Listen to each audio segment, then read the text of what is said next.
what happens to the stuff you throw away? You might be surprised to learn that it goes on a river cruise.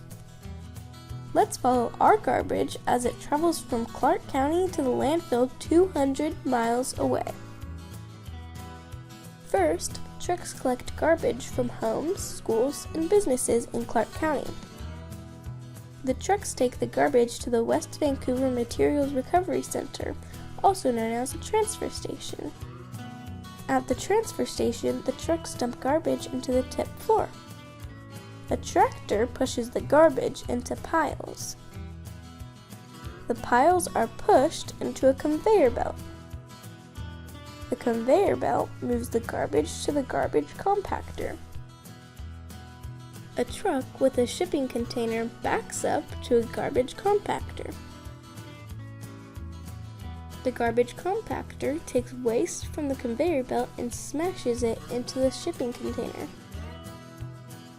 Each container is filled with 31 tons of garbage.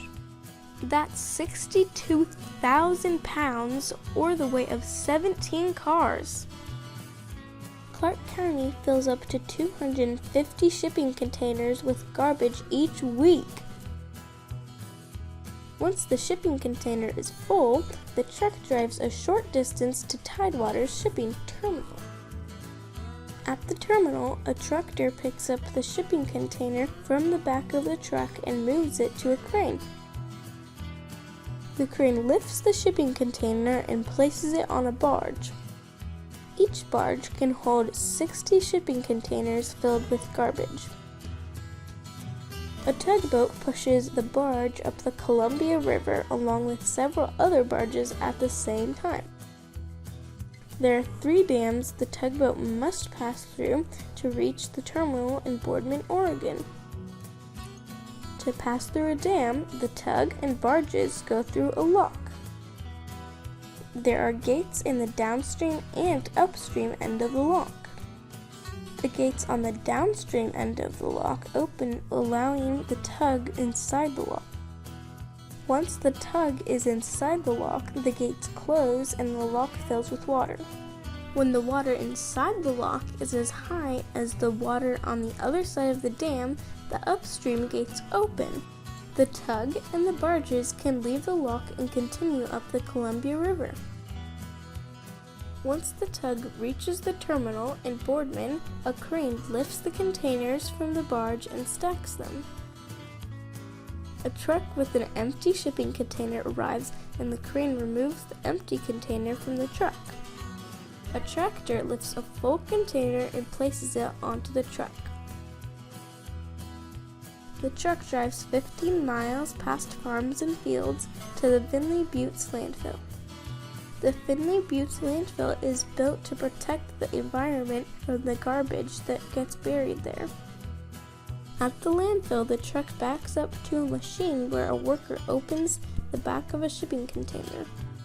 Then the machine tips the container and dumps the garbage into the landfill. At Finley Buttes, methane from the landfill is collected and used to power a warehouse where locally grown onions are dried. Any water that gets mixed with the garbage in the landfill is captured and cleaned. That's a lot of work to get rid of your garbage. Garbage truck drivers, tugboat captains, dam and lock operators, crane operators. Lots of people work to make sure our garbage is disposed of in a way that protects the environment and human health. Although barging our garbage to the landfill is the best environmental option to transport the waste, it still takes fuel to power the tugs. So before you toss something in the garbage to be buried in the landfill, make sure that the landfill is the only place for it. If we recycle and compost what we can, reuse, donate, or sell items we're finished using, and make choices to buy things that come with less waste, we can protect the Earth's resources and the environment in Clark County and beyond.